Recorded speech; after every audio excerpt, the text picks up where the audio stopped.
पहा, आज आपण WHOM हुम म्हणजे कोणाला, कोणाला या शब्दासाठी हुम वापरून हे इंग्रजी वाक्य तयार करणार आहोत. पहा, अगोदर मी वाक्य वाचते. तू कोणाला पैसे दिले? वाक्य आपण वाचल्यानंतर थोडं विचार करायचा आहे. वाक्य कोणत्या काळातील आहे आणि कोणत्या प्रकारचं आहे. तू कोणाला पैसे दिले यावरून आपल्याला कळते की हे वाक्य प्रश्नार्थक वाक्य आहे. या वाक्यामध्ये कोणाला हे प्रश्नार्थक शब्द आहे, प्रश्नार्थक चिन्ह पण आपल्याला दिसत आहे. हे वाक्य प्रश्नार्थक वाक्य आहे. पण कोणत्या काळातील आहे पाहायचं. तू करता आहे, कोणाला प्रश्नार्थक शब्द आहे आणि इथं पैसे दिले. दिले हे काय आहे? क्रिया संपलेली आहे. पैसे दिले, देण्याची क्रिया संपलेली आहे. म्हणजे हे वाक्य साध्या भूतकाळातील आहे. साध्या भूतकाळातील प्रश्नार्थक वाक्य आहे. पैसे हे काय आहे? कर्म आहे. तू कोणाला पैसे दिले? देण्याची क्रिया संपलेली आहे. हे वाक्य साध्या भूतकाळातील प्रश्नार्थक वाक्य आहे. साध्या भूतकाळामध्ये क्रियापदाचे दुसरे रूप वापरतात, पण साध्या भूतकाळातील नकारार्थी वाक्यासाठी आणि प्रश्नार्थक वाक्यासाठी डिड हे सहाय्यकारी क्रियापद वापरतात. 2 नंबरला. केव्हा? साध्या भूतकाळातील प्रश्नार्थक वाक्यासाठी आणि नकारार्थी वाक्यासाठी काय वापरतात? डिड हे सहाय्यकारी क्रियापद वापरतात. आणि प्रश्नार्थक वाक्य कोणत्याही काळातील असू देते. प्रश्नार्थक वाक्य असेल तर 1 नंबरला प्रश्नार्थक शब्दच येतो. या वाक्यामध्ये कोणाला हे प्रश्नार्थक शब्द आहे, तो 1 नंबरला येणार. कोणाला साठी हुम वापरणार आहे. WHOM हुम. आणि प्रश्नार्थक शब्दानंतर 2 नंबरला सहाय्यकारी क्रियापद. इथं डिड हे सहाय्यकारी क्रियापद येणार आहे. हुम डिड. Hmm did. डिड केव्हा वापरतात? साध्या भूतकाळातील प्रश्नार्थक वाक्यासाठी आणि नकारार्थी वाक्यासाठी डिड हे सहाय्यकारी क्रियापद वापरतात. हे प्रश्नार्थक वाक्य आहे म्हणून डिड आलेला आहे. हुम डिड झाल्यानंतर कर्ता. कर्ता कोण आहे? तू. तुला you. Hmm did you. Hmm did you दिले. PAY पे म्हणजे देणे आणि प्रश्नार्थक चिन्ह. पाहायचं, पे हे काय आहे? क्रियापदाचे पहिले रूप आहे. डिड आलं तर क्रियापदाचे पहिले रूप येतो. पे, पेड, पेड क्रियापदाची रूपे आहेत. PAY पे म्हणजे देणे हे क्रियापदाचे पहिले रूप आहे. साधा भूतकाळ आहे, पण डिड हे सहाय्यकारी क्रियापद आलेला आहे म्हणून क्रियापदाचे पहिले रूप. हुम हे काय आहे? प्रश्नार्थक शब्द आहे. डिड हे सहाय्यकारी क्रियापद आहे. यू हे कर्ता आहे. पे हे काय आहे? क्रियापद आहे. हुम डिड यू पे. आता बघा पुढचं. तू कोणाला विचारलं? तू कोणाला विचारलं हे वाक्य देखील साध्या भूतकाळातील प्रश्नार्थक वाक्य आहे. कोणाला प्रश्नार्थक शब्द आहे. मग इंग्रजी वाक्य तयार करत असताना प्रश्नार्थक शब्द 1 नंबरला येतो. कोणाला साठी काय आहे इथं? हुम. WHOM हुम. प्रश्नार्थक शब्दानंतर काय येणार आहे? प्रश्नार्थक शब्दानंतर सहाय्यकारी क्रियापद येणार आहे. कोणतं सहाय्यकारी क्रियापद येणार आहे इथं?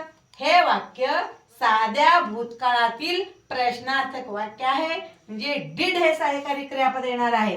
हुम डिड. Hmm did.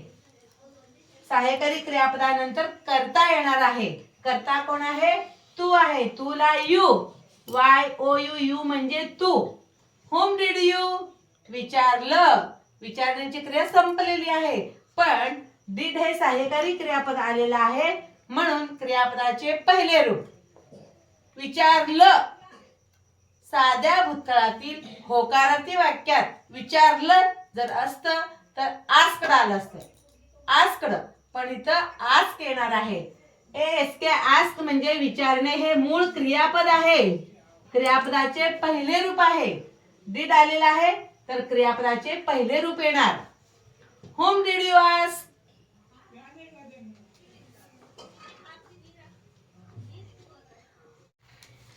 इथे मी काय म्हणले, दिले एकच घेतले, पैसे दिले.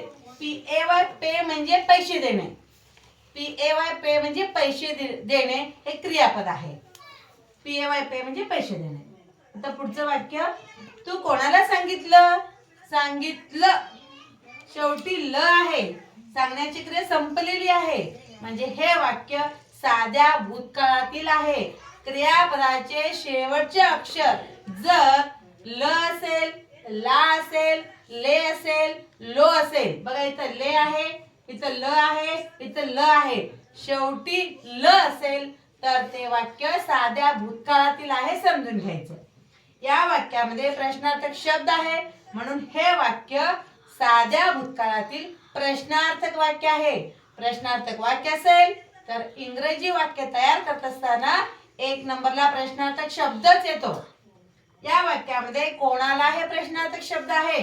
कोणाला, WHOM, whom म्हणजे कोणाला प्रश्नार्थक शब्द आहे तो 1 नंबरला येणार. तिथं whom, WHOM, whom. प्रश्नार्थक शब्दानंतर सहाय्यकारी क्रियापद येणार आहे.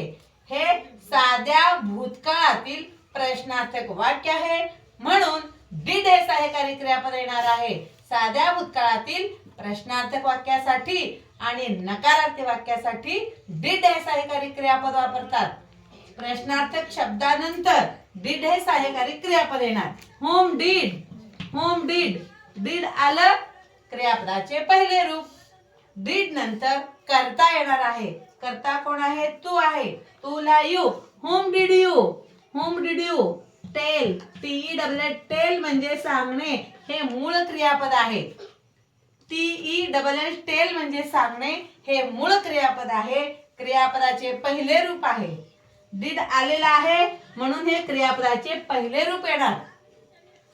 होम म्हणजे कोणाला, डिड हे सहाय्यकारी क्रियापद आहे. यू म्हणजे तू, टेल म्हणजे सांगणे. Whom did you tell, whom did you tell. बघायचं, whom did you pay, whom did you ask, whom did you tell. पहा पुढचे वाक्य काय आहे.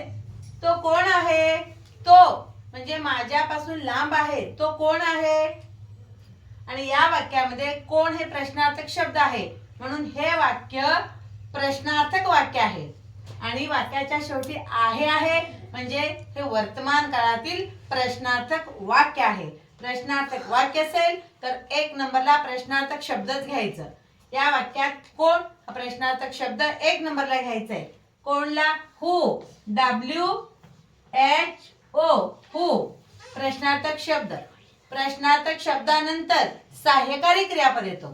तिथं काय आहे? आहे हे सहाय्यकारी क्रियापद आहे. प्रश्नार्थक शब्द 1 नंबरला, सहाय्यकारी क्रियापद 2 नंबरला. आहे साठी इज येणार आहे. IS, इज म्हणजे आहे. आहे साठी हॅव, आहे साठी हॅज पण वापरतात. पण एखादी वस्तू माझ्याकडे आहे, एखादी वस्तू त्याच्याकडे आहे हे सांगण्यासाठी हॅव किंवा हॅज वापरतात. इथं आहे साठी इज येणार आहे. हु इज, तोला ही पण म्हणतो आपण. हु इज ही, पण तो आता माझ्यापासून लांब आहे. तो कोण आहे? हु इज दॅट, तोला दॅट, THAT दॅट. दॅट केव्हा वापरायचं? माझ्यापासून लांब आहे तो. Who is that, who is that, तो साठी तर दॅट आलेला आहे. Who is he, who is that. पुढचं वाक्य, तो कोण आहे बेंचवर? तो कोण आहे? हे वाक्य देखील वर्तमान काळातील प्रश्नार्थक वाक्य आहे. प्रश्नार्थक शब्द 1 नंबरला. कोणला? हु, WHO, हु. प्रश्नार्थक शब्दानंतर सहाय्यकारी क्रियापद. इथं आहे हे सहाय्यकारी क्रियापद आहे.